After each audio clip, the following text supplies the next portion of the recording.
Good morning, dear students. Welcome you all on the onset of online learning platform. This is the second video from the same chapter, uses of modal verbs can, could, may, might, will, etc. So come on the chapter and try to understand about the uses of must, ought to, need not. We use must to say that something is necessary or very important. If something is very necessary, very important, for that purpose we use must. Look at the example. You must see the doctor as early as possible. You know that, student, must is used when something is very necessary or very important, means something is very compulsory. The condition means that the condition is serious. So you must see the doctor as early as possible. Understand? We also use have to talk about necessity or obligation. We use have to talk about necessity or obligation. Understand? And the difference between must and have to, has to, are that with has to and have to, there is a compulsion, external force works. Understand? Suppose look at the example, I have to be home by 5 o'clock. I have to be home at by 5 o'clock. It means that it is what? Necessary to reach at home on that time by 5 o'clock. By 5 o'clock means external pressure work with has to, have to. Understand? In Hindi we say that has to, have to करना पड़ता है. External pressure, force, work. Understand? Afterward we come to talk. We know that to talk about the past we use had to. Must has no past tense. If we want to talk about past we use had to, and must has no past tense. We don't use must in past tense to say about past. Understand? Look at the example. We had to run daily. We had to run daily in the past. Understand? We use had to. Afterward we also use must when we suppose that something is certain. If something is certain, clear, something is certain, we use must. Look at the example. He must be over 20. It means that I am certain, I am clear, I am certain that he is over 20. He is over 20, I am clear, I am certain. Understand? For that purpose we use must. Understand? In this sense, the opposite of must is can't, not, must not. In the sense of the sentence which we have read now, which we have seen, the sentence was he must be over 20. Understand? It was certain that he must be over 20. I am certain. It is clear. And when we talk about opposite sense, in opposite sense, in that sense, we will not use must not. We will use can't. Understand? He can't be over 20. I am sure he is not over 20. Understand? If something is certain, and if we want to talk about in opposite sense, we will not use must not. We will use can't. We use ought to, like, should, to say what is the good thing or the right thing to do. If something is right or good to do, we will use ought to, just like should. Understand? For obligation especially, we use ought to. Suppose that we ought to respect our elders. Especially for obligation, we use ought to. Ought to respect our elders. Ought to respect our, we ought to respect our teachers. Understand? We ought to respect the old man.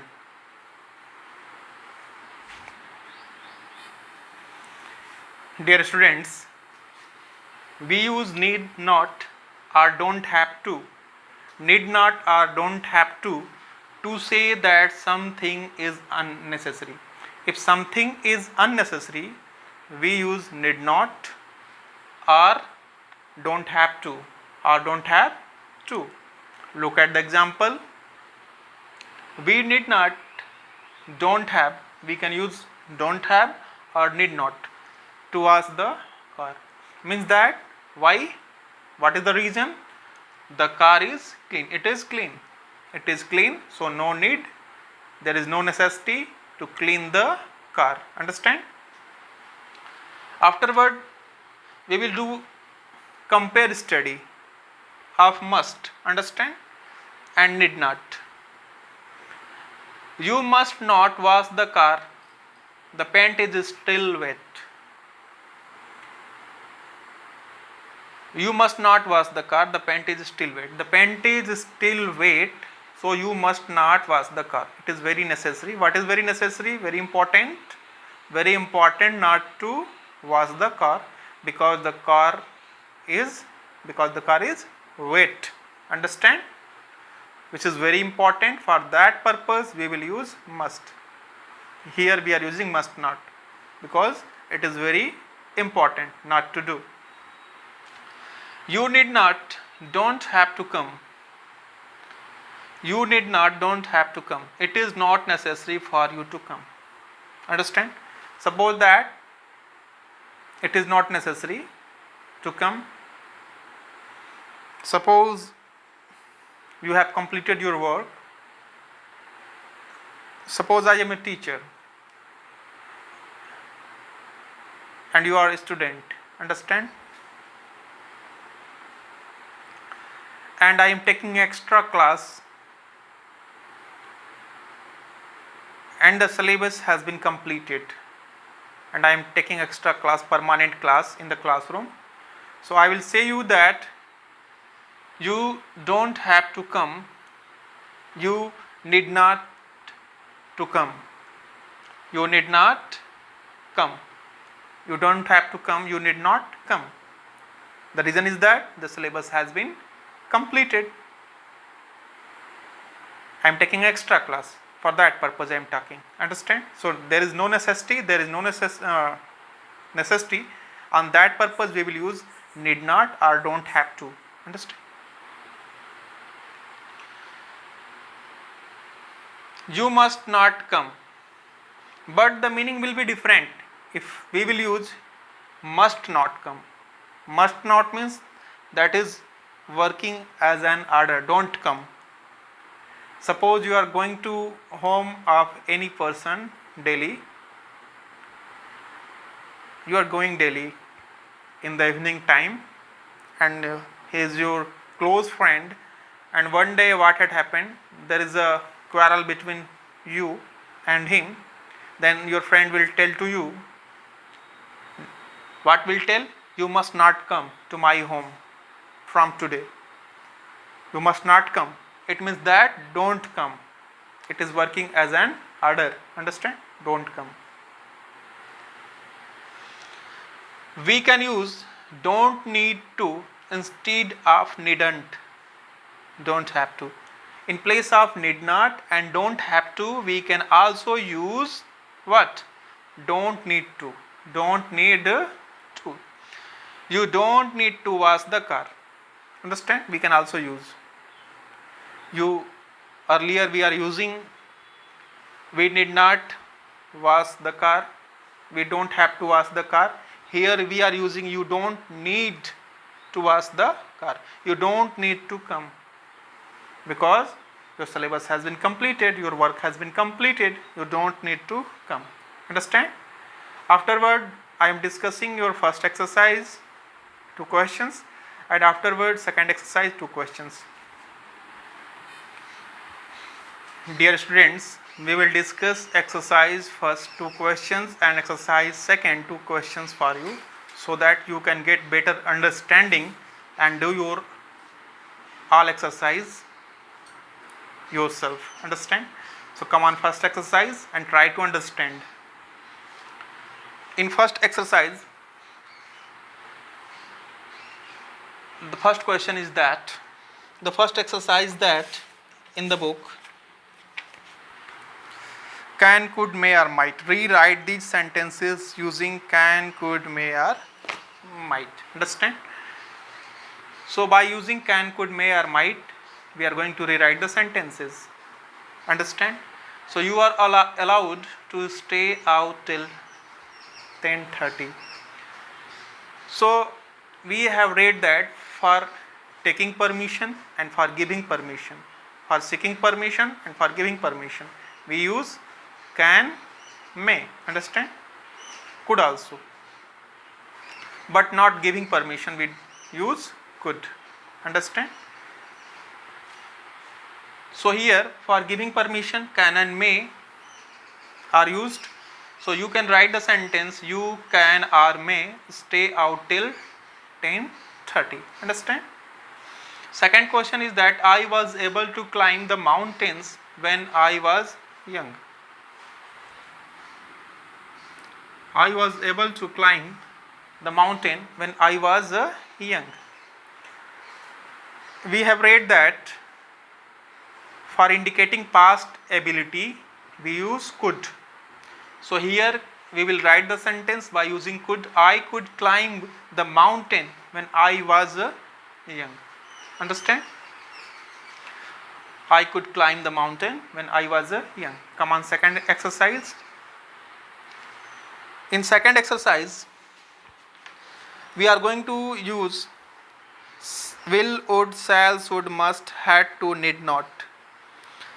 Rewrite these sentences using these models and choose the correct model from those given in brackets.